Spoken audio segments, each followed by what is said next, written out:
Boa noite a todos, mais uma vez. Muito bom estar nessa casa, que sempre me acolhe de braços abertos, me recepciona assim, de uma maneira fantástica. Isso nos anima mais ainda a sempre estar aqui quando a gente é convidado. E a gente gosta de estar aqui. Partimos bem assim, né, das coisas. Eu trouxe hoje para vocês, sem mais delongas, um assunto diferenciado daqueles que normalmente a gente costuma debater quando a gente vem para cá. Vamos sair um pouquinho daquela área de loteamento, de parcelamento, que é uma área que a gente sempre insiste, sempre dá cursos. Vamos falar um pouquinho do ganha-pão de vocês. Vamos falar um pouquinho dos honorários de corretagem. Alguns querem chamar de comissão, outros querem chamar de honorários. E depois eu vou dar uma opinião naquilo que eu acho mais correto. A gente vai notar aqui que tem decisões do Tribunal de Justiça chamando de comissão. Tem outras decisões que chamam de honorários. O Cresce gosta que chame de honorários, e tem suas razões, depois a gente vai expor. E vamos chegar à conclusão que tanto faz, né? Existe um princípio no direito da fungibilidade que não interessa o título que você coloca em cima do documento, mas interessa o teor daquele documento e a natureza jurídica daquele documento. O nome você vai colocar aquilo que você gosta mais, né? Nós vamos chegar a essa conclusão. Aí eu vou dar a minha opinião do que eu acho mais correto, do que eu escolheria para os meus contratos de prestação de serviço, se corretor fosse. Não tenho essa honra. Muito bem. A ideia não é passar aqui o que é honorário de corretagem, como que tem que pôr no contrato. Isso seria muito cansativo. Eu fiz uma pesquisa sobre o tema, e principalmente no Tribunal de Justiça do Estado de São Paulo. Porque se alguém tiver algum problema aqui em São Paulo, dependendo do que for resolvido no fórum da sua respectiva cidade, quem perder, quem não concordar, vai recorrer, e o tribunal nosso aqui de Justiça do Estado de São Paulo é que vai decidir a questão em segunda instância. Então, a primeira coisa que eu fiz foi visitar o site do Tribunal de Justiça e pegar algumas decisões que estão mais depois do meio da palestra, todas de 2014. Separei várias decisões e trouxe duas, porque achei que essas duas têm dois casos muito polêmicos. Muito polêmicos. Uma hora e pouco de palestra, não dá para a gente se aprofundar muito em todas as questões que envolvem os honorários. Mas como eu vi que essas duas questões presentes nesses julgados eram, assim, bem interessantes, uma é relativa à cobrança dos honorários de corretagem nos lançamentos imobiliários. É um tipo de cobrança que vem dando muito problema. Eu mesmo conheço corretores de imóveis que estão sendo forçados a devolver o que receberam. E estão tendo que discutir judicialmente, porque já gastaram, ou se não gastaram, não querem devolver, porque acham justo, porque trabalharam. E está aquela briga com o comprador e com o corretor de imóveis. Conheço situações assim pessoalmente. E um outro julgado que nós vamos debater aqui é um que eu classifico como o cúmulo do absurdo. Eu venho fazer uma crítica veemente em relação à posição do Tribunal de Justiça do Estado de São Paulo, que entendeu devida o honorário de corretagem a um cidadão que nem corretor era e nem inscrito no Cresce ele era. Então, a gente vai debater o pedacinho dessa decisão e até depois deixar aí um alerta ao Conselho Regional de Corretores de Imóveis que alguma coisa tem que ser feita, porque se a moda pegar, né, a coisa vai descambar. Daqui a pouco a gente vai discutir.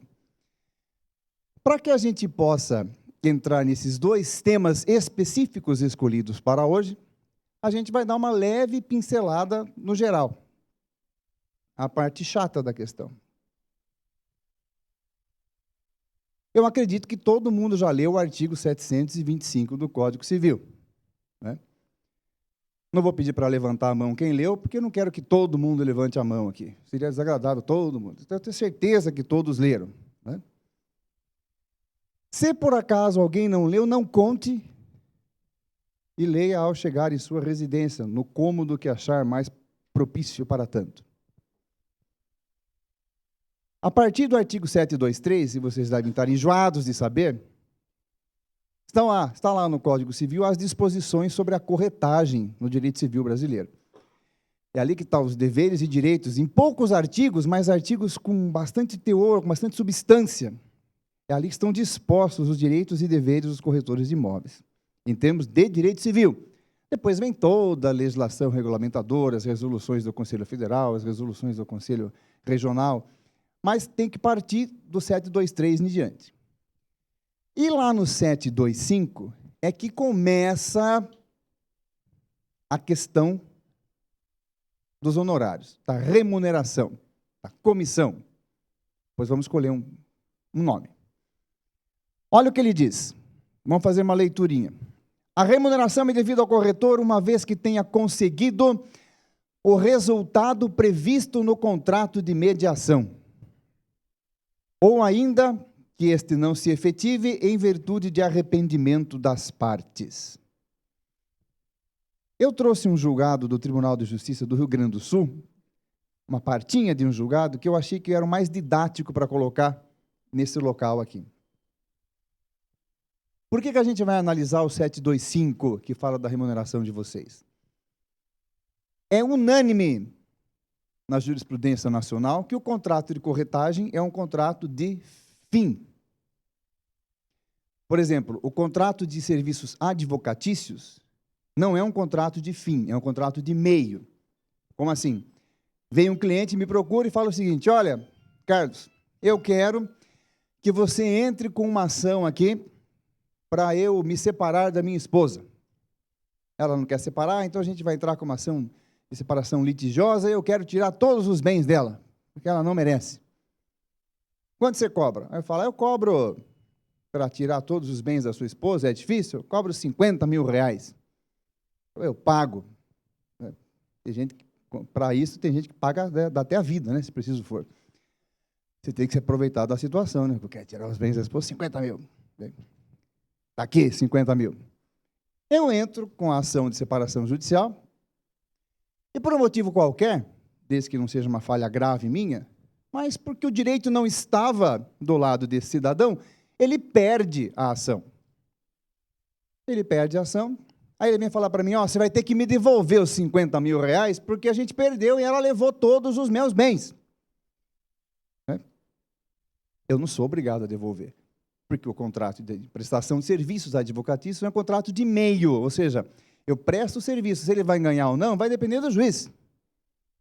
Quer dizer, eu fiz aquilo que estava no nosso contrato, prestei o serviço advocatício. Não atingimos o fim que gostaríamos de atingir, mas não tem problema.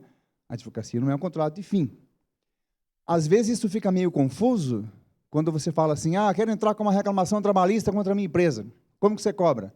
Eu cobro 30% do que você receber.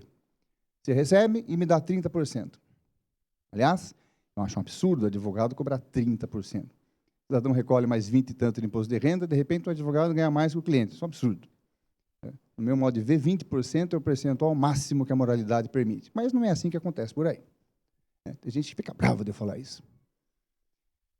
Mas, mesmo assim, é um contrato de meio. Porque, de repente, eu posso não conseguir. Diferente da corretagem, que é um contrato de fim.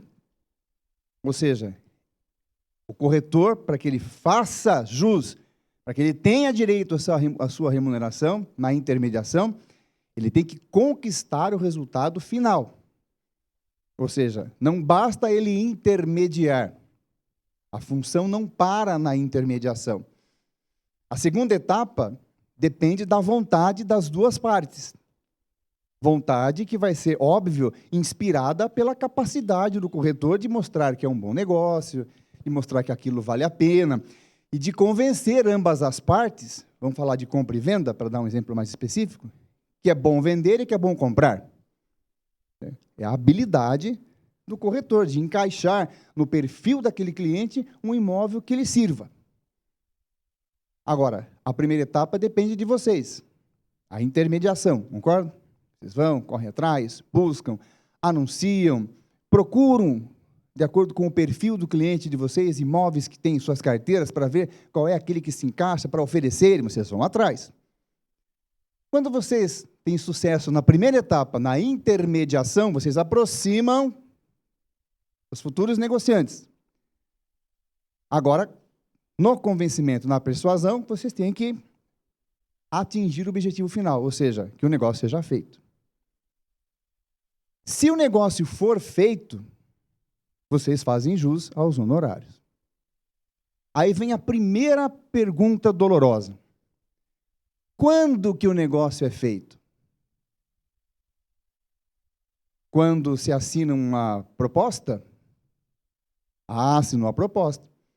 Na proposta, o negócio está feito, é devido aos honorários de corretagem, paga. Quando se assina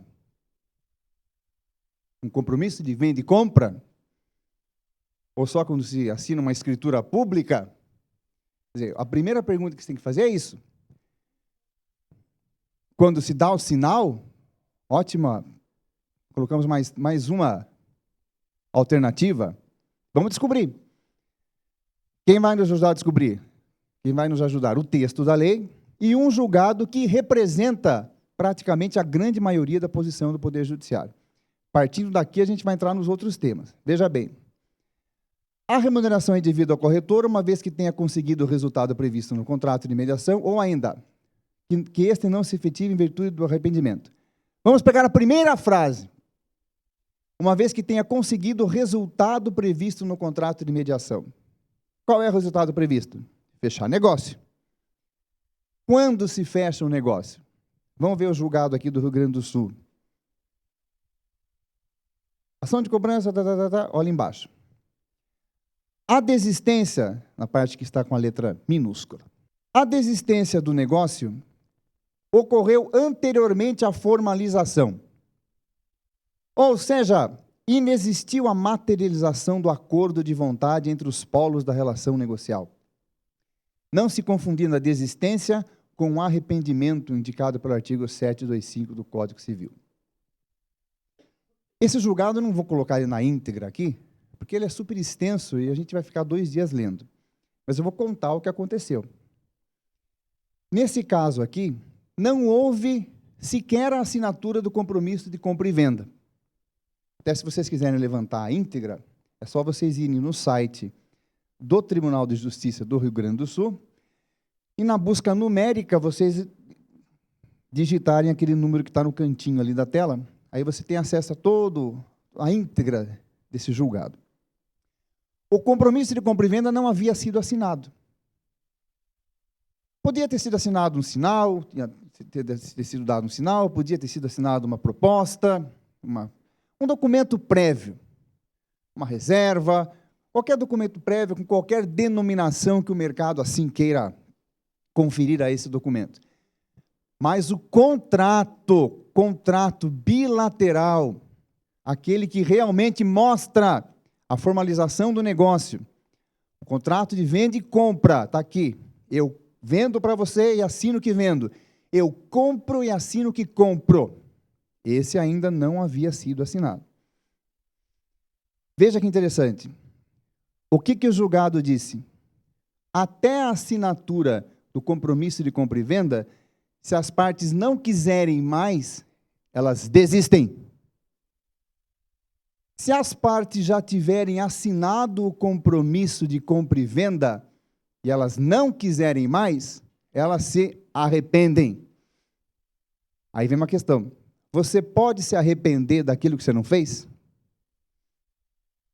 Estou falando juridicamente, não estou falando assim, me arrependo de não ter convidado a fulana para sair, ou fulano para ir jantar comigo. Não é isso. Você só pode se arrepender de um negócio depois que você faz o negócio, concorda? Pô, fiz um negócio e estou arrependido. Vou tentar desfazer. E normalmente, quando você se arrepende, você tem penalidade, concorda? Você tem multa. Os contratos normalmente estipulam multas para aquele que se arrepende. Até porque, no direito contratual, tem uma expressão que se chama pacta sunt servanda, que diz que os contratos têm que ser cumpridos. Quando você assina um contrato, você tem que cumprir. São raras as exceções de descumprimento. Ora, bolas, se eu assinei e estou infeliz, estou achando que fiz um mau negócio e vou desfazer, é porque eu vou me arrepender, eu estou arrependido, então eu só posso me arrepender daquilo que eu fiz. Agora, se eu não assinei ainda o contrato, posso até ter dado um sinal. Tem um sinal. Assinei uma proposta de venda, assinei qualquer documento que não configurou a minha real vontade de fazer um negócio. O negócio não foi relativamente feito com um documento que tivesse a força de juntar as partes, vamos chamar assim, didaticamente falando. Aí eu não me arrependo. Aí eu desisto. Aí vem a lei e diz: ainda que não se efetive em virtude de arrependimento das partes. Vocês perceberam que o código é mal escrito nesse artigo?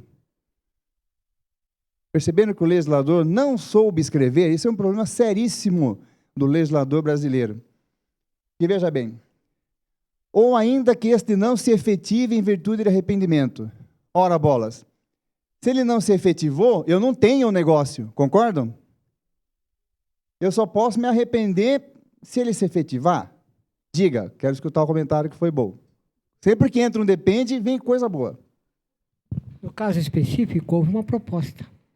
A proposta, ela integra o contrato e ela tem que ser respeitada nos termos em que ela foi redigida, na sua intenção e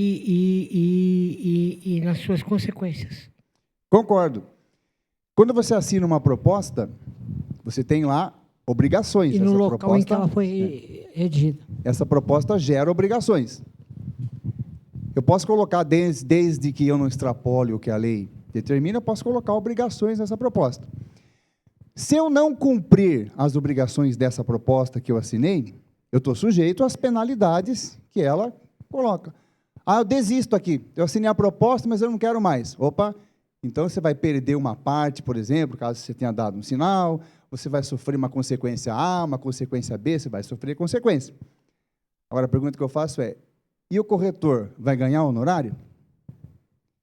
É essa a questão. Eu acho justíssimo que ganhe. Eu acho. A jurisprudência do STJ a respeito. Veja bem, eu acho justo que ganhe. Mas há uma corrente maior no sentido de que ele não deve ganhar. Há uma corrente maior nesse sentido. Por que eu acho que ele deve ganhar? Olhe bem esse último texto aqui. O honorário é devido, a remuneração é devida, ainda que o negócio não se efetive. Ora, bolas, se o negócio não se efetivou, significa que eu não tenho assinado um contrato de compra e venda. Temos um exemplo da compra e venda. Olha aqui, está escrito aqui, ó, ou ainda que o contrato não se efetive, ainda que o negócio, né, porque esse não se efetive aqui, né, diz respeito ao resultado previsto. Estamos falando de compra e venda, o negócio é a venda. Ainda que este não se efetive em virtude de arrependimento. Esta palavra aqui está no lugar errado. Diga.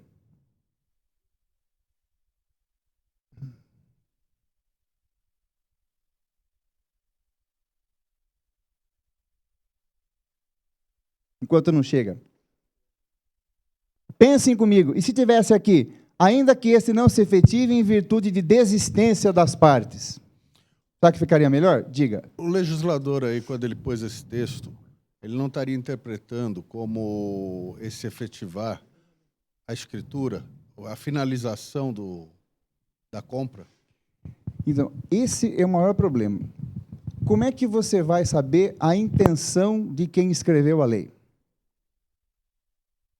É uma questão de interpretação, né?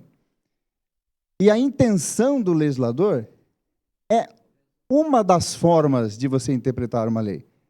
Você tem outras formas. Você tem a interpretação sociológica, que diz o que a sociedade espera, a interpretação histórica para ver qual foi os fatos que antecederam essa lei, por que ela saiu desse jeito. Você tem interpretação sistemática, que você pega aquele texto e conjuga com os demais. Aqui foi feito, esse julgado aqui, se você fizer uma pesquisa jurisprudencial, ele representa a maioria do entendimento hoje, principalmente no nosso Estado. Principalmente no nosso Estado. Nosso Estado de São Paulo é inteiro nesse sentido, o tribunal. O que acontece aqui? Eu tinha que escolher entre interpretar, ainda que não se efetive, ou se eu pegar aqui pelo arrependimento.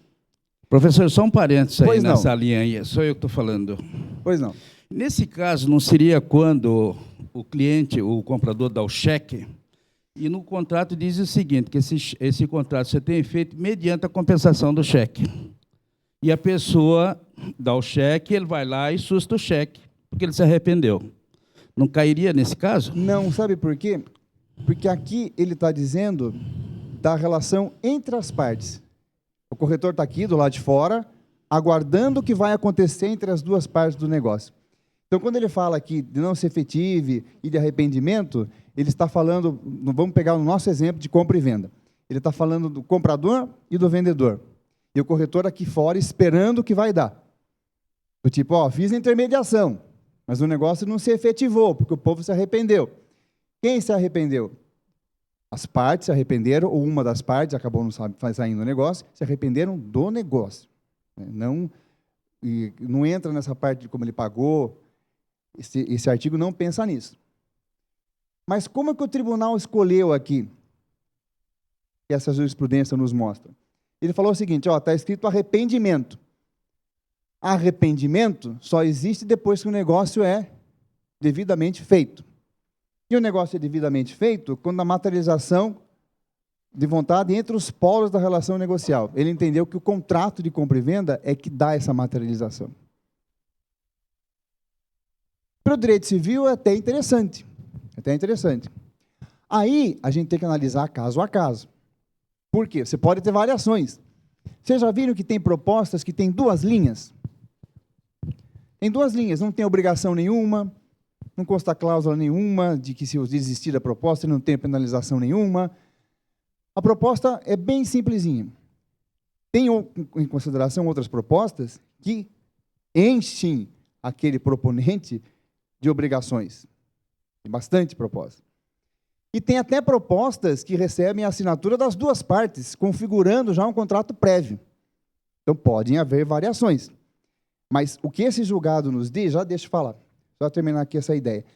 O que esse julgado nos diz, e muitos outros dizem, é que ele falou o seguinte, não é que não se efetive em virtude do arrependimento. O negócio é o seguinte, ele tem que se efetivar, e ele se efetiva com o contrato. E então, se ele assinar a proposta e ele desistir, é devida a remuneração? Não é. Veja que eu, pessoalmente, não concordo com isso. Eu não concordo. Eu acho que fez a intermediação e foi assinada a proposta, eu acho que o documento tem que ter a sua, como disse o nosso colega, tem que ter o seu respeito jurídico em relação a ele. Tem que ter. Porque, veja bem, concordo que é um triângulo. É um triângulo. São as duas partes e o corretor que faz a intermediação está no meio. O corretor aproximou. As partes se entenderam. Assinou lá um documento prévio.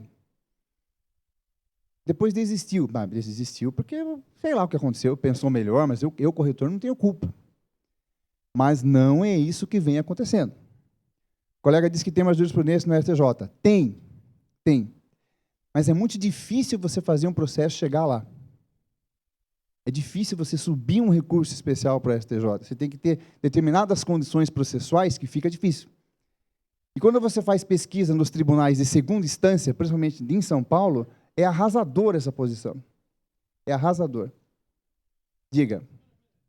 Não, perdão. Isso. Desculpe. Tudo bem. É Cabral, doutor.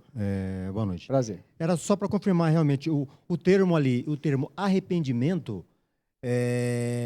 eu acho que o legislador usou esse termo arrependimento em função da linha de cima, ele estar colocando ali, previsto no contrato de mediação.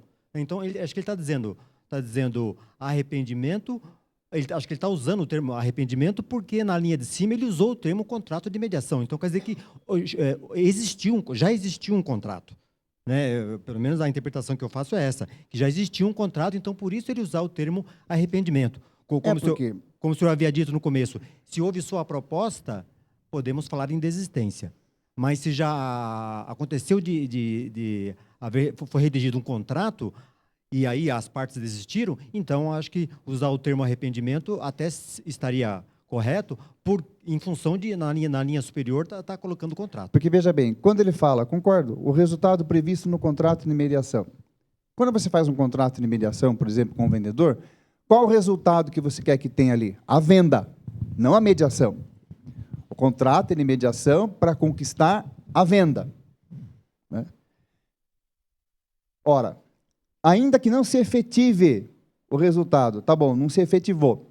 Esse que eu falo que está escrito, mas peraí, não se efetivou, mas se eu assinei um contrato de compra e venda, se efetivou. É esquisito isso aqui. É uma coisa que, se você ler e parar para ver a gramática, sintaxe, sei lá o nome que se dá para esse negócio aqui, na parte gramatical, minha esposa é craque nesse negócio, eu não sei nada. Análise sintática, conjuntiva, conjuntivite, eu não sei de nada. Não se efetive em virtude de arrependimento. A jurisprudência está vindo aqui, ó. Ela está dando mais importância para a palavra arrependimento. Eu só posso me arrepender se eu celebrar o contrato de compra e venda, no nosso exemplo aqui que estamos usando de fundo. E tem muito. Agora, isso aqui vai ser muito importante a hora que... tem alguém querendo falar e não deixei, né? Quem era mesmo? Pois não. Se houver uma desistência do comprador ou vendedor, quem é que vai pagar a comissão do corretor? Ótima pergunta. Só vou responder daqui a 5 minutinhos, que eu vou entrar exatamente nessa questão. Ah, tá. Bom, vamos dar uma olhadinha aqui num outro dispositivo, que a gente vai juntar os dois daqui a pouco para analisar um caso concreto. Olha aqui. Aqueles casos aonde o pessoal quer passar a perna no corretor. Isso não existe, né? Eu não sei porque vocês riram, porque eu, pelo menos, desconheço qualquer caso nesse sentido, né? Que uma liga para o outro e fala assim, viu? Vamos deixar aquele e vamos fechar o negócio para a gente. E veja que interessante. Antes do Código Civil de 2002, vocês tinham essa proteção. Tinham. Ela não estava tão explícita como está no Código de 2002, mas todo profissional de corretagem tinha essa proteção. Porque é uma questão de enriquecimento ilícito e se valer aí de uma situação da própria torpeza do cidadão. Espera aí. Eu me valho do serviço de alguém, né? Eu preciso do serviço de alguém para que se inicie um negócio, depois, na hora que vai tudo certinho, eu esqueço dele e faço o negócio sozinho. E não quero remunerar. Quer dizer, isso vai contra o princípio da moralidade contratual. Mas, no Código Civil de 2002, vocês foram contemplados um dispositivo específico garantindo essa situação. Iniciado e concluído o negócio diretamente entre as partes, nenhuma remuneração será devida ao corretor. Muito que bem. Óbvio, né? Isso não precisava nem estar escrito. Porque se eu vendo uma coisa direta para outra pessoa, sem a participação do corretor, se ele não trabalhou, não tem que vender. Mas, se eu contratei um corretor de imóveis e o cidadão trabalhou, buscou, foi atrás, e eu contratei com exclusividade, olha, mais um item da importância da categoria bater o pé na exclusividade dos negócios. Aí eu falo isso para você, mas é difícil, porque se não fizer parceria, se não tiver mais, é difícil, não dá. Tudo bem, eu entendo. Mas, paralelamente às dificuldades do dia a dia, eu acho importantíssimo que se tenha um rumo para o futuro, contando que o país cresça, né? Esperamos que o país cresça, olhando para o futuro, de trabalharmos cada vez mais para a exclusividade. Eu, por exemplo, se eu precisar de um corretor de imóveis, eu não quero bagunça, não, de ficar 200 corretores ligando para mim. Eu vou escolher um profissional da minha confiança e falar, é seu, resolva para mim, é isso aqui, ó. É ele que vai ligar para mim, é ele que eu confio. Agora eu vou contratar um monte de gente, vai ficar um monte de gente para lá e para cá. Pelo amor de Deus, eu não me vejo fazendo isso. Quer dizer, eu estou me colocando na posição de consumidor, daquele que contrata. Eu gostaria muito de ter um corretor de imóveis que eu contratasse para resolver um problema meu, uma venda, uma locação, e ele trabalhasse e resolvesse para mim. Nem que eu tivesse que pagar mais caro. O senhor me dê depois. Nem que eu tivesse que pagar mais caro, mas eu sei que ele está trabalhando no meu caso. É ele que tem a responsabilidade de resolver. É a ele que eu vou me dirigir. Acho isso muito mais simpático, né, para o dia a dia de quem está fazendo um negócio mais produtivo. Obrigado pelo complemento. Agora, veja que o Código Civil tem uma exceção. Bom, eu contratei com exclusividade. E as partes fizeram um negócio entre elas. Eu tenho direito à remuneração. A não ser que a parte comprove que eu não fiz nada. Que eu fiquei na inércia ou na ociosidade. Olha que palavras interessantes. Inércias e ociosidade. Tudo que está na lei, a gente imagina que um dia aconteceu para o legislador pensar naquilo para escrever, concorda? E como que o legislador faz a lei? Ele observa o que acontece na sociedade, fala, pô, esse tipo de negócio aqui precisa regulamentar na lei. Está acontecendo isso, está acontecendo aquilo, aí eu venho e faço uma lei. Concorda? Então, com certeza, isso devia ocorrer. O cidadão faz contrato com exclusividade, não faz nada, não vai atrás, não faz o seu trabalho. Eu fecho o negócio direto com uma outra pessoa, depois ele quer receber. Falei, viu, você não trabalhou. Agora, se ele provar que ele trabalhou, exerceu o seu papel, ele se dedicou, ele vai ter direito à remuneração, desde que contratado com exclusividade, se as partes fecharem o contrato entre elas sozinho. Não preciso falar que cada caso vai ser um processo bonito aqui, né? Porque como é que a cidadão vai provar? Como que se prova inércia e se prova ociosidade? Difícil, né? É mais fácil você fazer uma prova positiva, uma prova de que você trabalhou. Ó, anunciei, fui atrás, atendi XY clientes em relação ao seu imóvel. Provar as coisas que se faz, né? Prova ativa é mais fácil. Provar omissão é mais difícil, né? É mais difícil provar que você não estava do que provar que você estava. Como eu costumo dizer, para provar que você não estava aqui, você tem que provar que você estava ali. Concorda? Quer dizer, é mais fácil para o corretor provar que ele trabalhou, que ele exerceu o seu labor em relação àquele caso. Aí vem um julgado, que eu achei bem interessante, que é do Superior Tribunal de Justiça, dizendo aqui, ó, não tem relevância o fato das negociações terem sido posteriormente conduzidas e finalizadas por outro corretor, sendo devido o pagamento da comissão entre a primeira corretora e o agravante, mesmo porque havia cláusula de exclusividade, firmada por escrito, estipulando o acabamento da comissão, ainda que o imóvel fosse adquirido por intermédio de outro corretor. Quer dizer, nesse caso aqui, havia um contrato de exclusividade, o corretor iniciou o trabalho, e não sei por que cargas d'água, um outro colega de trabalho continuou e concluiu o negócio. E aquele primeiro corretor que não recebeu, se sentiu prejudicado e ingressou cobrando, e ganhou. E ganhou lá em Brasília, hein? Porque nesse caso aqui, o mesmo cliente. Um outro corretor atendeu. O mesmo cliente. Aí esse primeiro corretor falou, peraí, eu tinha contrato de exclusividade, eu iniciei o negócio, e agora você não vai pagar para mim? Aí ele ingressou, ele perdeu na primeira instância, perdeu na segunda, e lá em Brasília ele ganhou o direito à sua remuneração. Esse julgado eu achei fantástico. Agora veja bem, sabedores dessas duas situações, não, tem mais uma situação antes do caso específico. Olha o 727, que bonitinho. Se por não haver prazo determinado, o dono do negócio dispensar o corretor, isso acontece? Normalmente se dispensa o corretor quando se está com uma fé de fazer o negócio sozinho, né?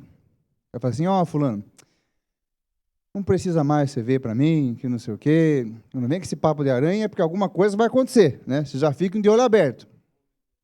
Não vou vender mais, né? Está caindo o dinheiro do bolso que ela acabou de vender, não vou vender mais, né? É assim. O dono do negócio dispensar o corretor e o negócio se realizar posteriormente, meia hora depois, como fruto da sua mediação, né? A corretagem lhe será devida. Igual solução se adotará se o negócio se realizar após a decorrência do prazo contratual, mas por efeito do trabalho do corretor. Veja que interessante esse artigo. O trabalho do corretor se torna onipresente. Avança para o futuro. Isso é um dispositivo de proteção que o código deu para vocês, fantástico. Fantástico. Porque ajuda a vocês não serem enganados. Você começou o trabalho, você aproximou as partes, Você fez a intermediação. De repente acabou seu prazo contratual. Você tinha 12 meses para vender, acabou o prazo. Ou o dono falou assim, viu, não estou dispensando você, não preciso mais de você. Aí o negócio acontece depois, de uma forma que se vincule ao seu trabalho. Você que apresentou, você que trabalhou, você que fez a mediação, o honorário é devido. E veja que interessante isso daqui, não tem prazo. E uma vez me perguntaram, mas que prazo? E se for daqui a 3 anos que o negócio saiu? É devido? Porque cadê o prazo aqui? É lógico que o próprio Código Civil tem alguns prazos para você cobrar, né? O direito não socorre aos que dormem. Quero entrar com uma ação de indenização. Se você não entrar até 3 anos da ocorrência do fato, você não pode entrar mais. Você tem que ficar de olho. Mas aqui eu acho interessante que não tem prazo. Quer dizer, eu fiz o trabalho, eu fiz a intermediação, eu trabalhei, é fruto do meu trabalho que saiu esse negócio. Só que saiu depois. Eu já não prestava mais serviço, fui dispensado, ou terminou meu contrato. Quer dizer, isso é um dispositivo de proteção. Agora, veja que interessante. Aqui eu juntei o julgado para falar dessa questão aqui.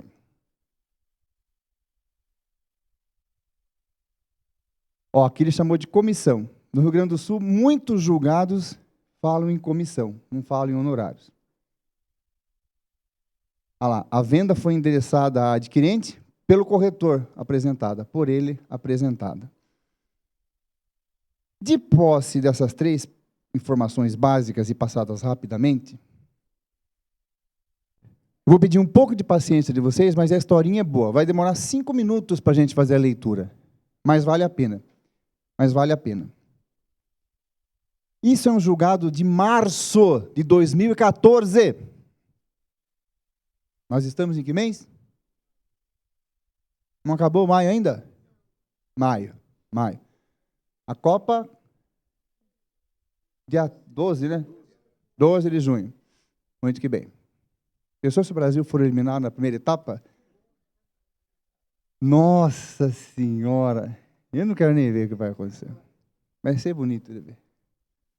A Copa passada, todo mundo triste e eu feliz, porque ninguém apostou na Holanda, só eu apostei. Ganhei sozinho o bolão, R$ 2.300. A tontaiada tudo chorando e eu contente com o dinheiro na mão. 27 de março de 2014, gente. Vamos fazer um esforçozinho e ler, porque é bonito. É um famoso caso de venda em lançamento imobiliário. Está dando muito problema e o corretor que trabalha nessa área tem que abrir o olho. Ele narrou todo o caso, que o cidadão foi lá, na festa de lançamento, sempre tem um champanhe, blá, blá, blá, comprou lá um apartamento, assinou, fale o nome que você quiser, assinou um documento prévio de intenção de compra, assinou uma proposta, deu sinal, escreva o que você quiser em cima. Assinou um documento prévio lá que queria comprar um apartamento, por exemplo. Ele narrou tudo isso. Isto aqui é o desembargador, foi o que o desembargador do Tribunal de Justiça do Estado de São Paulo escreveu. Isso porque, ainda que se trate de prática comum no mercado imobiliário, não se pode afastar a abusividade com que as incorporadoras repassam aos consumidores despesas que deveriam custear. Começou pegando pesado, concorda? A abusividade que as incorporadoras repassam aos consumidores despesas que eles não deviam pagar. Vamos ver aonde que vai entrar o honorário do corretor aqui. 2 motivos. Primeiro, a ausência devida de informação ao consumidor, que é uma verdade. Quando você chega no lançamento imobiliário, ninguém quer informar para você juridicamente o que vai acontecer, o que está escrito no contrato, quer mostrar a maquete, o apartamento decorado, enfim, a coisa atrativa para você comprar um imóvel. Perder tempo e falar, agora eu vou explicar o contrato. Até porque o contrato é de adesão. Se você não assinar do jeito que está lá, ele fala assim, então não tem negócio, não vendo para você. É difícil. Aí ele vem. Segundo, imposição de venda casada. É aqui que vai entrar vocês. Isso é preocupante. Preocupante. Note que é prática comum no mercado imobiliário o lançamento de grandes empreendimentos. Edificações de estandes, vasto material, brindes, palhaços, balões, enfeitados, tudo para atrair o consumidor. Isso é verdade, né? Aliás, o que me irrita são aquelas pessoas na rua mexendo a flecha. Eu acho aquilo desumano. Eu já cheguei a ver um cara falar, você não tá com a flecha parada aí. Aí a pessoa, devia estar lá uns 3 dias sem comer e tem que mexer a flecha. Quer dizer, por que mexer a flecha? Fica com a flecha ali. Aí ele vem. No local, o interessado é atendido por um dos muitos corretores que lá estão. É verdade. Está cheio de corretor lá. Examina essa maquete ou se passeia pela unidade física edificada especialmente para a ocasião. Parece um romance, nunca vi um julgado tão bacana assim. Maquete é coisa do passado. Num giro muito além do virtual. Isso é um texto de um julgado. Fantástico. Ah lá. Eu quero dizer que eu não concordo com o teor jurídico, mas eu achei fantástico porque é polêmico. Havendo interesse na aquisição, o consumidor assina inúmeros documentos. E bota em números nisso. Está escrito assim no julgado. Desembargador. O que é uma verdade, né? A gente até cansa de assinar. Parece que está assinando a mesma coisa. Você fala assim, meu Deus do céu, o que está sendo assinado aqui? Dentre os quais, ou melhor, nos quais está apontada a responsabilidade dele, consumidor, pelo pagamento da singela intermediação. Essa intermediação, diga-se de passagem, é feita a mando da incorporadora. Certo? A incorporadora, normalmente, contrata uma empresa, contrata uma imobiliária para fazer as vendas do lançamento. Tem incorporadora que tem seus próprios corretores. Mas uma maciça maioria até monta uma empresa imobiliária dela mesma, né? E faz ali um contrato para que os corretores vendam. Muito que bem. Para pagamento da despesa de intermediação, o consumidor emite vários cheques, como no caso dos autos. Então, esse caso aqui foi de cheque. Ela fala assim, tanto aqui, tanto de sinal, aí faz os cheques aí da intermediação. O imbróglio. Nunca tinha visto essa palavra escrita no julgado. Aliás, nem sabia que era assim que se escrevia. Ocorre quando o consumidor desiste do negócio. A empresa que realiza a alegada intermediação, a empresa de corretagem, se nega a restituir os cheques, quando alguns ou todos são repassados a terceiro desde logo. Alguém conhece alguma situação que aconteceu até aqui? Acho que todo mundo, né? É uma situação comum, concordo? Estamos tratando de uma situação do dia a dia. Vamos ver o que o nosso desembargador falou. Continuando.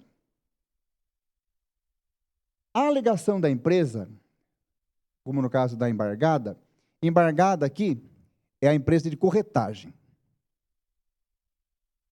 É sempre a mesma. Prestou o serviço. Prestei o serviço. Houve resultado útil pela aproximação. Não pode responder pelos destinos do contrato entre consumidor e incorporadora. Ora, bolas, como é que eu vou? Depois eles que vão ver se vai comprar, se não vai comprar. Contudo, sem razão, a empresa de corretagem, a embargada, na medida em que o motivo principal a propiciar o inconformismo do embargante, do cidadão que comprou o embargante, é quem comprou o imóvel, ou comprou e desistiu. Está na ausência total de autorização da empresa corretora, da embargada, para mediar o negócio no interesse do consumidor. O que ele está dizendo aqui? O cidadão sai da casa dele e vai num lançamento imobiliário. Lá ele conversa com um corretor. Ele não vai lá para conversar com o corretor. Ele não vai lá para ser intermediado, porque ele não foi intermediado. Ele viu na propaganda da televisão, ele viu no outdoor, ele passou na frente, ele falou assim, nossa, vou olhar quanto custa esse apartamento aí. Tem corretor de plantão, ou se é no dia do lançamento, ele vê aquelas moças bonitas que ficam chamando lá atrás, não sei o quê, né? Aí ele fala, opa, vou entrar aí, né? E ele conversa com quem for. Se ele mandar ele conversar com o dono da empresa, ele conversa. Se ele mandar conversar com o corretor, ele conversa. Ele quer comprar, ele quer ver como é que funciona, ele quer ver o preço, porque ele quer adquirir conforme o caso. Ou seja, ele não vai lá para ser intermediado, ele não foi aproximado, chamado.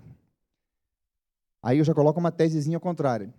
De repente, todos esses outdoors, toda essa propaganda foi feita pela empresa de corretagem. Quer dizer, é uma tese que eu coloco para a gente começar a analisar. Ou seja,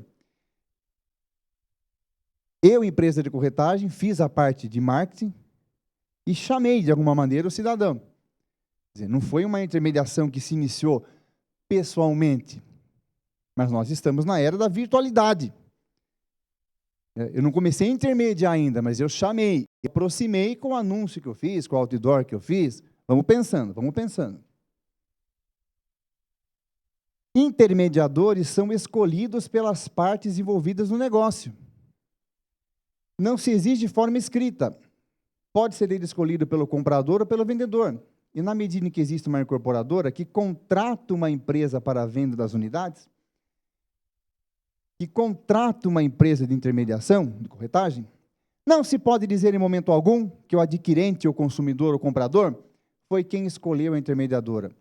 Ela faz parte integrante dos contratos coligados entre incorporadora e vendedora. O que ele quer dizer com isso? Se foi a incorporadora que contratou a empresa de corretagem, ela que pague o corretor. É isso que ele quer dizer. E isso vai dar polêmica, porque vai começar a surgir um atrás do outro agora. Porque ele está destoante dos demais julgados. Ele está muito interessante. Vai começar a ser usado como precedente, não tenha dúvida. Ora, bolas. Se eu que estou fazendo o lançamento intermediário do empreendimento, contratei uma empresa de corretagem, uma imobiliária, quem tem que pagar sou eu. Mas o que acontece no momento do negócio? O que acontece no momento do negócio é que eu repasso esse custo que deveria ser meu para quem está comprando. Isso é comum, concordo? Isso é absolutamente comum. E ainda vou mais. É até juridicamente possível. É até juridicamente possível. Como, por exemplo, quando repassam para nós, consumidores finais, os valores dos impostos que a gente paga. Isso é possível.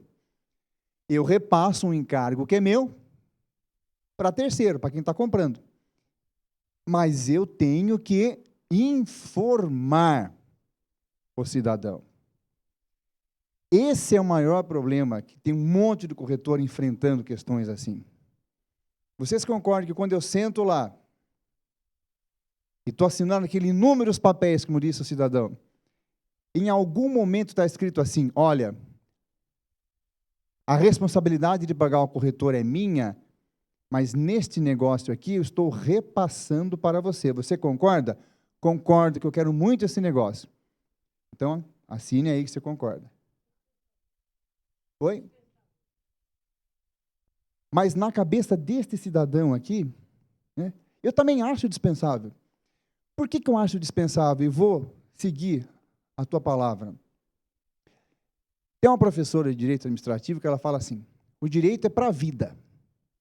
O direito é para a vida. Vocês concordam que a grande maioria dos cidadãos hoje que compram um imóvel nessa circunstância não é cidadão ignorante? Mas no seguinte sentido, de saber que aqueles cheques em apertados, ele sabe que é para o corretor. Muitas vezes ele até entrega, até o corretor agradece, oh, muito obrigado, esse aqui é o meu, estava precisando. Muitas vezes até o corretor está lá de boa fé. ótima lembrança. Quer dizer, o cidadão, ele não está sendo... Não está escrito no contrato isso. Não está bem especificado. Talvez não esteja no papel devidamente informado. Mas a prática da compra do mercado imobiliário, você escuta até gente reclamando, comprei um apartamento ontem, né? Que porcaria, porque o povo não gosta de pagar corretor, não gosta de pagar advogado também, concorda? Ninguém gosta de pagar a gente. A gente sofre com isso. Tem que gostar de pagar nós, mas o povo não gosta. As pessoas vivem reclamando. Comprei um apartamento aí que eu queria comprar. A mulher ficou enchendo o saco, ela que manda, tive que comprar esse apartamento aqui. Ele teve que pagar lá 2 cheques de 20 mil para o corretor. Puta, que dinheiro jogado fora. Você escuta as pessoas falarem isso. As pessoas sabem. E vou dizer mais. Quem vai buscar um ressarcimento nessas brechinhas da lei, não é aquele coitadinho que pagou 2 mil mirlão de intermediação. É aquele cara que comprou um grande imóvel, que foi lá do lançamento da sala comercial e comprou 10 salas comerciais. Aí esse cara que deu o cheque lá, esse cara que assustou. Ele já está orientado pela advogada dele, viu? O chequinho do corretor, depois você assusta que você não vai ter que pagar. Eu me enxergo assim, porque eu conheço gente que já teve até essa ideia mirabolante, né? Agora, o que a gente tem que atentar? Nós temos que atentar sobre o que está pensando aquele que vai julgar um problema desse se nós tivermos um desse. Espero que não tenha. Quer dizer, quando cair na mão do cidadão que julga, vamos supor que surgiu hoje lá no Tribunal de Justiça, surgiu um caso igual a esse. Surgiu. Aí está lá os assessores do desembargador que fazem as pesquisas, porque o desembargador é um só. O volume de trabalho que ele tem é sobre-humano, então ele tem que ter assessores lá que façam as pesquisas de jurisprudência, de precedentes, como é que o tribunal está julgando aqueles casos. Aí o assessor do desembargador vai fazer uma pesquisa. Se você clicar os termos de pesquisa hoje, corretagem, lançamento imobiliário, o primeiro julgado que aparece é esse. Então, a chance que tem de um caso que está sendo julgado amanhã cedo, por exemplo, a chance de um caso ser julgado igual esse é de 90%, porque isso aqui é um belíssimo precedente. E é um precedente que, teoricamente, defende o que se chama hoje de hipossuficiente. E não sei se vocês sabem, essa é uma expressão muito bacana, né, do direito constitucional, que toda a nossa Constituição ela é ligada à proteção do hipossuficiente. Quem é o hipossuficiente? Aquele que é mais fraco na relação jurídica. Aquele que acorda sempre arrebenta do lado dele. Então, a norma constitucional e as leis, né, pelos princípios constitucionais, deve ser interpretada para assegurar o direito do mais fraco. É uma característica do regime democrático. Agora, espera aí. Quem é o mais fraco aqui? É o consumidor. Sem dúvida. Sempre o consumidor é o mais fraco, né?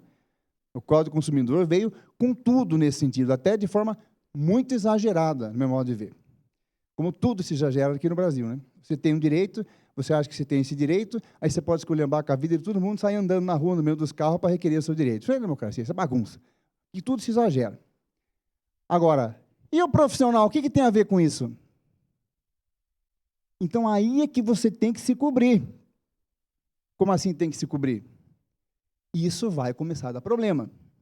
Então, se continuar o modus operandi que está agora, a chance de você ter problema é grande. Grande. Talvez não seja amanhã, não seja depois da manhã, mas quando se começa a soltar uma coisa assim, um julgado nesse sentido, a gente tem que pensar em providências. Quais providências? Você vai ter que remodelar a sua relação com a incorporadora. A incorporadora vai ter que mudar os termos do contrato quando ela te contrata. Diga. Boa noite, doutor. Boa noite. O que eu quero lembrar um detalhe. Muitas vezes a incorporadora tem os investidores que já arremata tudo antes de, até mesmo antes de lançamento. Já aconteceu isso. Quando a pessoa compra, está comprando não da incorporadora, e sim do investidor. Como é que funciona aí? Não da construtora, né? Veja bem, se ele está comprando do A, do B, Vai dar na mesma. Mesma situação. Vai depender de quem está ali, entre aspas, fazendo a intermediação. Né? A situação vai ser a mesma. Por quê? Porque o que ele entendeu aqui? Que na venda num lançamento ou na venda num plantão, não existe intermediação. Se não existe intermediação, não é devida corretagem. É isso que ele está dizendo aqui. Você não pode repassar a corretagem para o comprador, que é o que todo mundo faz hoje em dia. E vai continuar fazendo, porque isso vai demorar um pouquinho para dar problema. Só que surgiu o primeiro aqui, março, diga. Quando eu, incorporador, vou comercializar um empreendimento, eu contrato uma imobiliária. Isso. Imobiliária, você vai vender e vou te pagar 5% de comissão. Desses 5% de comissão, a imobiliária paga o comissionamento para o seu corretor, para o coordenador, para o gerente, para o diretor, naquela Isso, que é o escala, que ele vai escrever agora aqui. que o comprador faz um cheque nominal para cada um. Isso. No momento em que eu, consumidor, faço um cheque nominal para cada um, eu estou livrando a imobiliária apenas de um encargo tributário. Com certeza, porque ela não vai declarar, porque ela não vai receber. A primeira parte. Veja bem, não, mas engrenou aí por uma questão. Você falou, o corretor tem que mostrar que ele recebeu da incorporadora. Ótimo. Então, a gente está começando a entrar numa seara no seguinte sentido. O corretor tem que se entender com a incorporadora. Ou, pelo menos, o corretor, porque eu concordo com o sentido que você falou, é o que ele está colocando aqui. Só ler aqui para depois voltar nesse tópico, que é interessante. Examinando os meus documentos simplificados, já que todos padecem no mesmo vício, existem comissões para o corretor Ramírez, coitado do Ramírez, né? Pegou a comissão dele, o chequinho, contente, contava. Para o superintendente Vicente, ele até nominou aqui o povo na jurisprudência. Para a Adelaide, foi uma sacanagem sustar o cheque da Adelaide. Foi um absurdo, né? Adelaide é gente boa, conhece ela? Não, Adelaide, gente, por favor. Até o Vicente e o Ramírez, eu quero que eles sejam, né? Mas agora a Adelaide. Sustou o cheque da Adelaide. Da Contact Center, sei lá o que significa isso.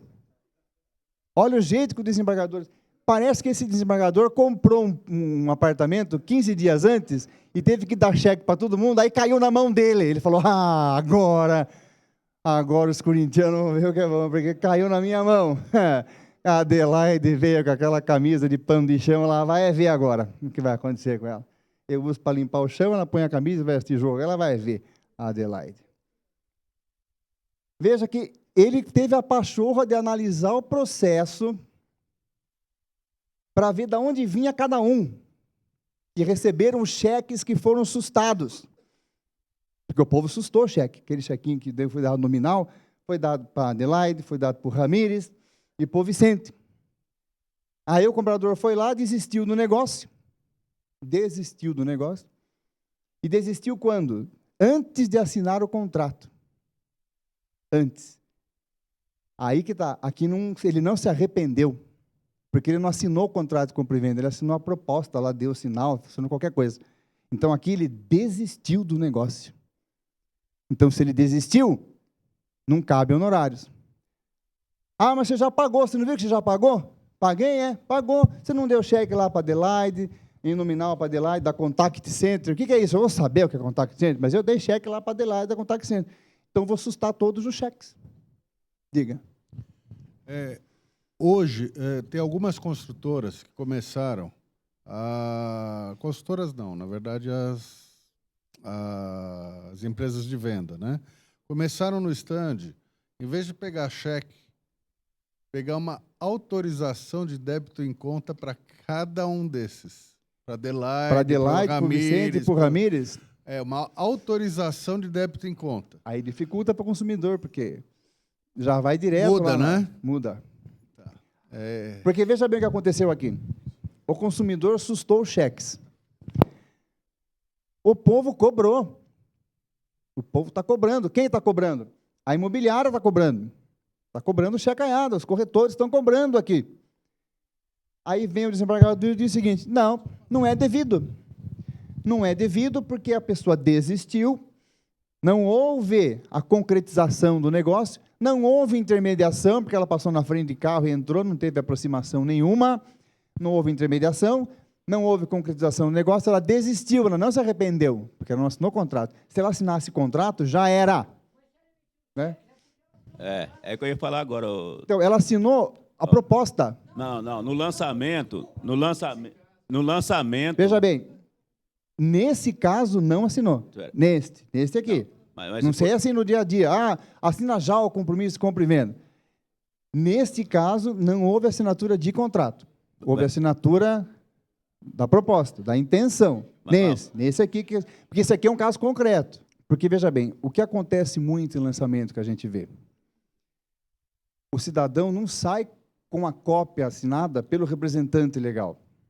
No lançamento, sim. Isso eu já vi muito. No lançamento, Tem muito a acontecer. hoje no lançamento, alguns lançamentos, já tem o cartório, então ele já sai com o contrato na mão. E quando ele faz isso aí, é porque ele assinou o contrato, ele sai com o contrato, com a via do contrato dele na mão. Então, mas lançamento. Lançamento.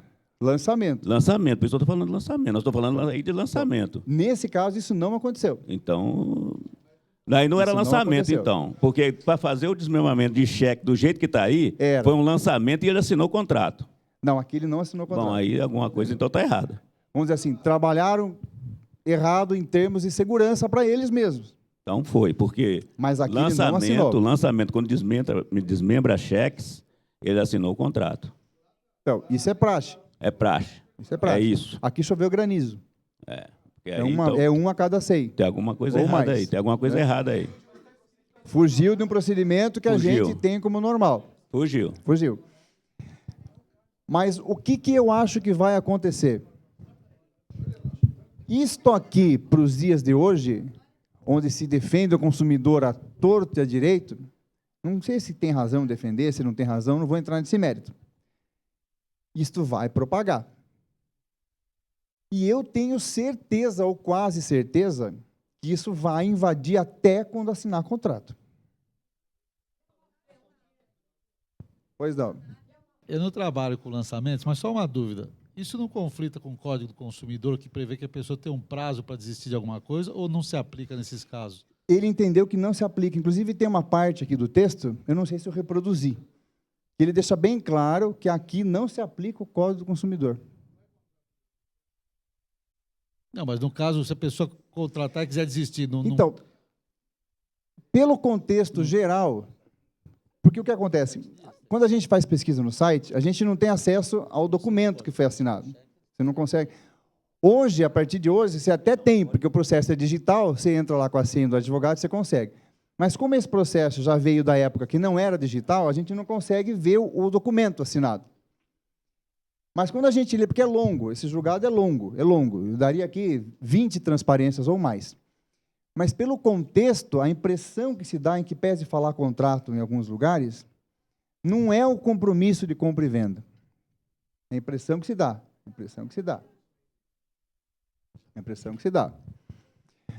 Agora, vamos examinar a coisa no contexto. Isto aqui é uma tese nova. O jeito que ele escreveu é novo.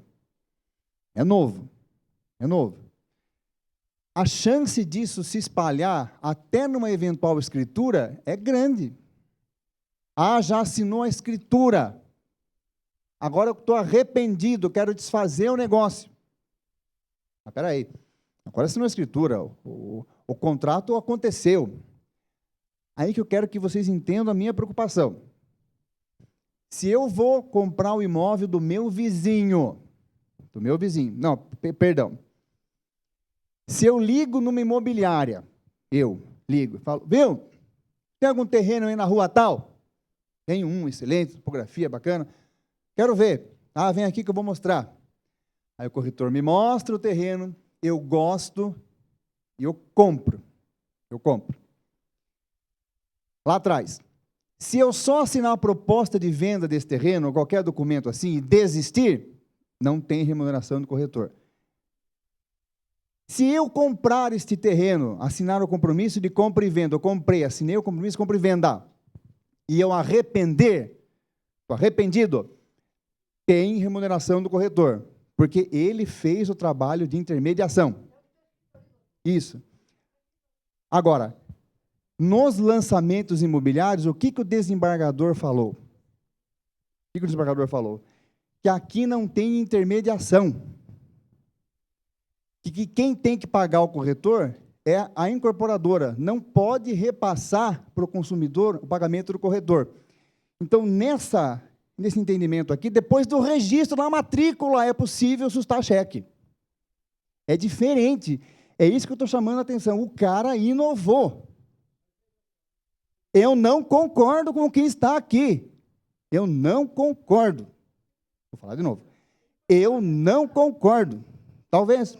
Eu não concordo. Mas está aqui. 24 ou 27 de março. Pois não. Doutor, só uma observação, por gentileza. Gostaria de ouvir sua opinião com relação ao cliente, quando ele chega no stand, ele vai perguntar referente ao preço, é passado o preço para ele. Ele só vê a questão do desmembramento de cheques ao final, após o acordo fechado. Entrando na linha da questão de má-fé, não seria má-fé do cliente dele perder o direito de pedir ou de ter assustado cheques porque ele levar uma vantagem financeira? Porque, querendo ou não, ele está pagando menos daquilo que foi passado na propaganda ou que foi estipulado em tabela. Não tem nenhuma forma de defesa. Eu concordo que quem tem que pagar é a construtora, que tem que arrecadar seus impostos. Mas não tem nenhuma defesa, porque senão todo mundo vai à justiça porque quer levar a vantagem da corretagem. Esse é o meu receio. Não tem nenhuma forma de falar, mas foi oferecido para o X valor e não Por que esse é o meu receio do que você está falando? Vou te responder. Porque quem vai ser prejudicado não vai ser a incorporadora. Quem é o prejudicado? É o corretor. É o corretor. Ora, não, mas é a má-fé. Por exemplo, vamos supor que eu esteja de má-fé e esteja querendo comprar um apartamento. Eu já vou fazer um desse aqui amanhã. Eu vou lá na incorporadora, que não esteja passando no débito, na autorização de débito, né? Eu tenho comprado tudo no débito agora, mas eu não digito a senha, porque eu descobri que se eu digitar a senha, desconto o dinheiro da minha conta. Então, eu não tenho mais digitado a senha nas compras. Eu vou no local onde tem a cheque, de posse desse julgado, eu vou tranquilo. Compro, assino lá os milhares de documentos, cumprimento o palhaço que estava lá fazendo brincadeira, não paquero a moça em respeito à minha esposa, evidentemente, dou cheques para Adelaide, para não sei quem, para o Ramírez, e no outro dia eu susto. Tá, eu estou de má fé. Eu estou de má fé. Como provar a minha má fé? É difícil. Experiência própria do judiciário. É difícil, gente. Não é fácil.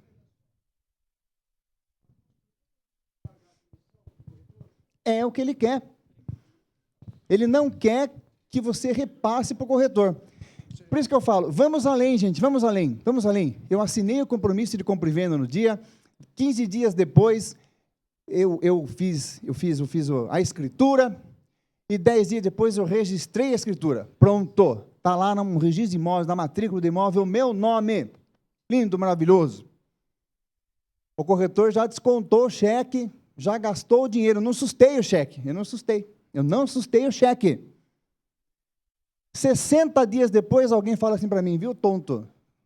Você não precisava ter pago aquele cheque do corretor para Adelaide, para o Vicente.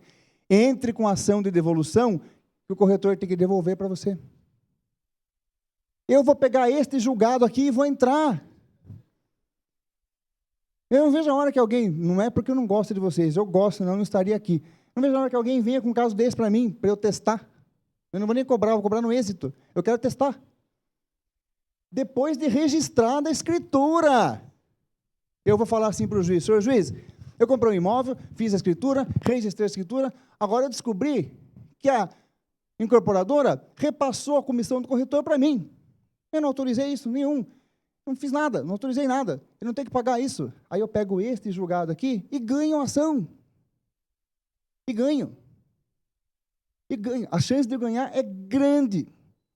Por isso que eu falo, isto é novidade, é 27 de março, o jeito que ele escreveu aqui, o corretor tem que reajustar o seu contrato com a incorporadora.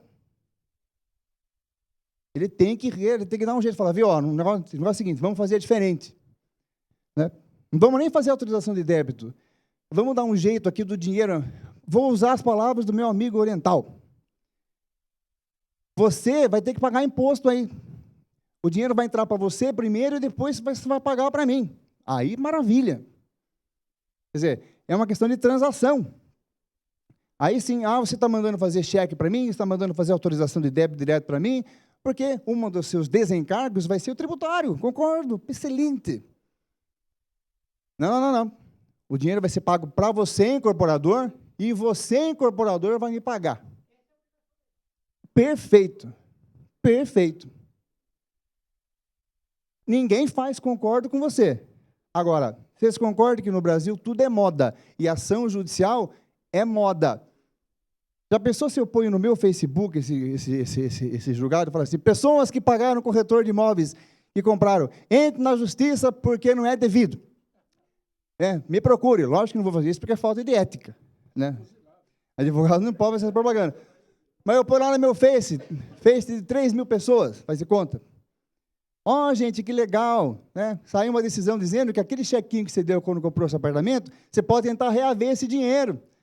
Né? Se foi caro o apartamento, 20 conto, 30 conto, 40 mil de comissão, você pode tentar reaver. Começa a encher de mensagem inbox. Louco, quanto você cobra? Que não sei o quê, enche. Isso aqui vai espalhar.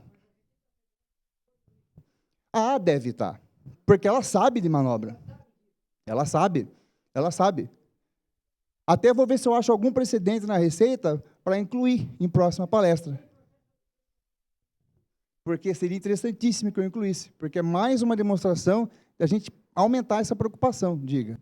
Elas estão passando o cheque da corretagem dos outros para uma empresa, e essa empresa cobra 2% do corretor para poder repassar essa comissão.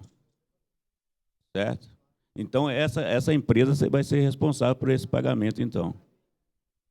Não mais a imobiliária. Ela terceiriza para alguém para... fazer o pagamento da comissão.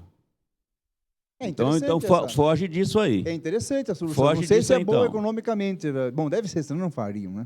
O corretor está sendo cobrado 2% da comissão dele. É que ele vai ganhar menos por causa dessa... Isso. Mas então, aí já sai a responsabilidade... Mas ele vai fugir está saindo disso. a responsabilidade do que ele está falando do imposto de renda.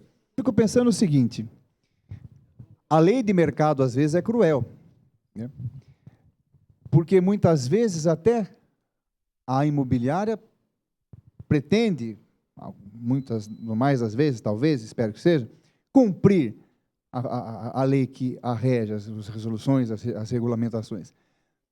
Mas o incorporador deve ser frio e calculista no negócio, né? Ó, minha condição é essa, você quer? Você não quer, eu chamo outra. Né? Aí talvez entrasse, não sei de que maneira, a atuação do órgão fiscalizador. Porque o incorporador vai achar alguém que faça do jeito que ele quer. Que o mercado é leonino, vocês sabem disso. Você não quer fazer assim? Mas tem um monte, tem uma fila de gente querendo saber. Né? Olha aqui, para encerrar esse tópico, eu tenho mais um ainda que eu preciso falar dele. Portanto, como ressaltado pela culta magistrada, a primeira instância, tem-se despesa que deve ser arcada pela vendedora de imóvel e não pelo adquirente. Esse é o fundamento. Por isso que eu digo que pode ter registrado a escritura, pode estar na matrícula, que não precisa assustar cheque, vai cobrar de volta o que pagou. Porque eu preciso mostrar isso aqui para vocês, eu preciso mostrar.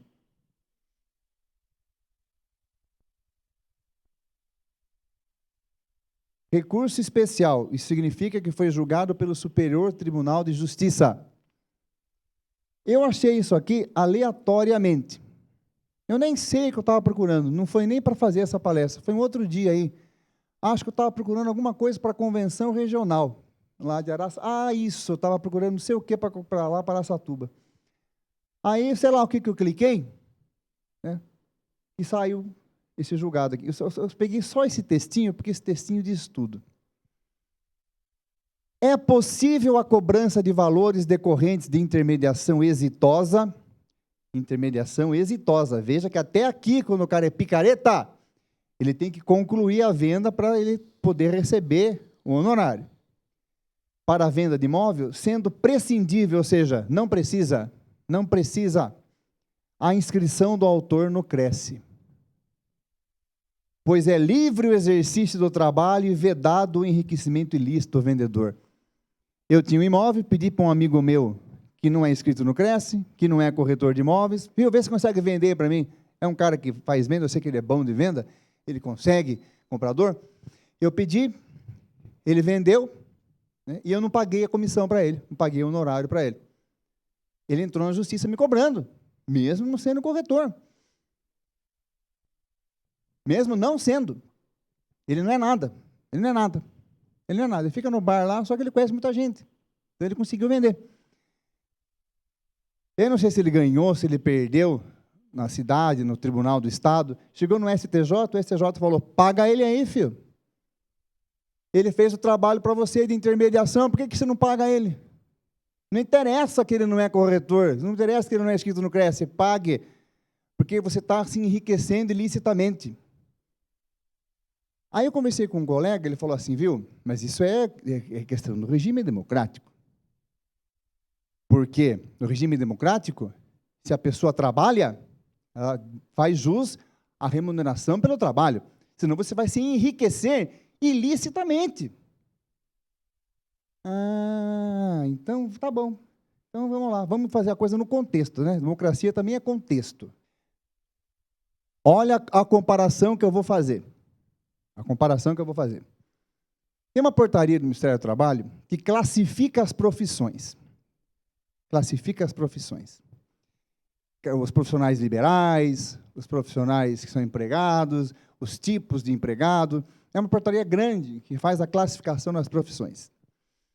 Essa portaria classifica o corretor de imóveis como profissional liberal, colocando o corretor de imóveis na classificação nacional de empregos no nível de advogado, engenheiro, médico, né, profissional liberal. Isso permite que o corretor de imóveis cobre honorários e não comissão.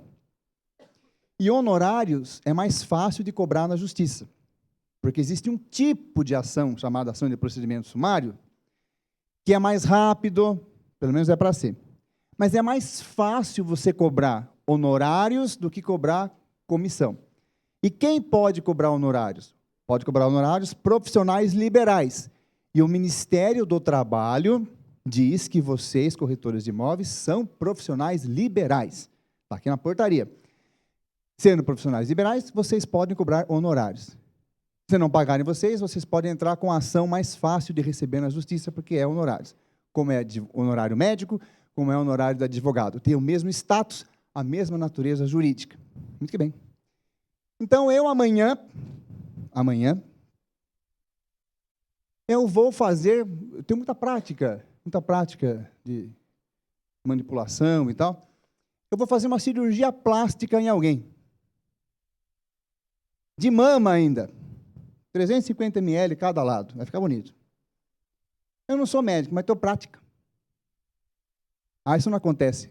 Quantos meses faz aí? 3, 4 meses que descobriram lá um médico no posto de saúde que fazia 3, 4 anos que estava clinicando e operando. Viram isso no jornal? Saiu em larga escala. Tá bom. Tira eu da jogada então. Vamos pegar esse médico. Esse médico faz uma cirurgia. Como ele tem prática, foi uma cirurgia exitosa. Ele atingiu o que ele precisava. E você não pagou esse cara. Aí ele cobra você na justiça. Por aqui ele tem que receber. Por essa decisão ele tem que receber. Ah, mas ele não é médico, ele cometeu até crime, porque ele incidiu em exercício ilegal da profissão. Ah, mas ele fez a cirurgia, inclusive esse médico, acho que era cirurgião plástico, esse falso médico. Ele fez a cirurgia, ele tem que receber pela cirurgia, mas espera aí, ele não é médico. Não, mas se ele trabalhou, ele tem que receber, porque senão você se enriquece ilicitamente. Agora é eu acho que tem que repensar isso daí. É o que eu falo. As pessoas estão invariavelmente pensando que democracia é bagunça. Vocês já pararam para pensar o seguinte? Por que tem manifestação e por que tem greve? Porque em 1988 fizeram a Constituição nova. Olha que beleza. E colocaram na Constituição que tinha direito à greve, que tinha direito à livre manifestação. Era só avisar a autoridade e manifestar, andar na rua, atrapalhar a vida dos outros. Por que escreveu isso na Constituição? Porque quem escreveu a Constituição, a grande maioria, foram todos aqueles deputados que sofreram no regime militar, que ficaram exilados, que foram... Né? O regime militar acabou com todo mundo. A hora que os caras sentaram lá e falaram, ó, você que vai escrever agora o que pode e o que não pode. Os caras escreveram tudo e não pensaram no razoável. Veja bem, está na Constituição, licença maternidade de 120 dias. Por que colocar isso na Constituição? Antes tinha uma lei dizendo que era 90. Era só mudar essa lei e pôr 120. Não, vamos pôr na Constituição que Deus o livre acontece alguma coisa, pelo menos está escrito aí. E foi assim. Os direitos foram colocados sem bom senso. É livre o direito à manifestação, é só avisar a autoridade competente. Aí sai um monte de gente na rua, atrapalha a vida de todo mundo, porque eu tenho um direito, eu acho que eu tenho esse direito, então eu vou sair na rua gritando que eu tenho esse direito, pacificamente, democracia, nós é democracia. Quer dizer, eu vou sair pacificamente, atrapalhar a vida de todo mundo, porque eu tenho esse direito. Está errado. Pois não. Então, e o direito dos outros? Quer dizer, está errado. É lógico que o político chega e fala, eu apoio toda a manifestação pacífica. Ah, mas no mundo inteiro assim, então vou além. O mundo é de terceiro mundo. Pronto. Porque não é cabível, eu estou falando isso porque eu vou encaixar com isso daqui. Não é cabível na minha cabeça que se eu tenho direito, eu vou sair na Avenida Paulista, entrar na frente dos carros para dizer que eu tenho esse direito. Com todo respeito aos que estão me assistindo, vai a merda. Isso é um absurdo. Isso, para mim, não é democracia, isso é bagunça. Por mais que seja pacífico, é bagunça. Mas por que está lá? Está lá porque os caras foram exilados, ficaram, pelo amor de Deus, vamos colocar tudo aqui. Você pergunta para um cara assim, por que você é corintiano? Ele fala, não, porque Timão errou, velho, eu não sei o quê, é nóis, o cara vibra, chora. Ah, mas por quê? Porque desde criancinha o pai dele já punha a camisa do Corinthians nele, já influenciou o cidadão nesse sentido, que ele tem que viver da alegria e da tristeza do futebol. Está incrustado na... E tem um padre lá em Sorocaba, que é o cara mais filha da mãe na face da terra, mas ele fala uma coisa que é certíssimo. O que vem da infância fica. E a Constituição é assim, para mim o regime militar foi uma infância. O que veio dela ficou, porque o medo é tão grande que eles enfiaram tudo na Constituição. A ponto de eu ter um entendimento assim, né, com uma desculpa de democracia, viu? Isso aqui é democracia. Se alguém fez um trabalho, tem que receber por ele. Mas, peraí, então, se o cara exerce ilegalmente a profissão de corretor, ele tem direito a receber, ele vai na justiça e cobra, ele ganha. Eu sei, mas veja o que eu estou pensando. Eu estou indo além. Toda norma tem que ser interpretada junto com a evolução da sociedade. Toda norma. E a evolução da sociedade, ela tem que evoluir para melhor. Para melhor. Eu tenho certeza que se fosse escrever a Constituição hoje, iam colocar assim, é livre o direito de manifestação, desde que não em via pública atrapalhando a vida dos outros. Ia estar escrito assim. Deputado já falou assim para mim, deputado que escreveu a Constituição. Falou, já se fosse hoje ia ser diferente. Aonde eu quero chegar? Eu acho isso aqui perigoso. Não sei vocês. Porque eu penso na minha profissão também. Aí eu faço lá um divórcio, não sou advogado, vou com uma carteirinha falsa, eu tenho que pagar o cara. Agora, aí é que eu vou chegar no ponto que eu quero fechar essa questão. Se eu fizer uma cirurgia de mama, eu não tenho como declarar nula a teta nova. Não dá. Como é que eu vou anular uma mama nova? Não dá. Se eu fizer o divórcio de alguém sem ser advogado, ele é nulo. Ele não tem valor. Um divórcio feito por um advogado falso, vamos dizer assim, não vale. É nulo. Está casado, filho, faz de novo agora com um advogado, né, que seja realmente advogado. Esse aqui estava suspenso, já não vale. foi excluído dos quadros da OAB, era advogado, mas não contou para ninguém que foi excluído, todo mundo conhece ele, fez o divórcio lá da Maria. É nulo, não vale. Aqui tem que valer? Meu Deus do céu, eu preciso convencer você de alguma coisa hoje, senão eu não vou dormir. Então, eu nem sei se cabe até algum trabalho do conselho, um trabalho de conscientização, algum trabalho nesse sentido, porque isso aqui, para mim, é perigoso. É perigoso demais. Porque eu sei que existem outras, e existem outras profissões também, por incrível que pareça. Ó, tudo que se debate, que gera polêmica, se debate para evoluir, né? Então, está colocado aqui a questão. Ó, isso existe, né? Isso existe.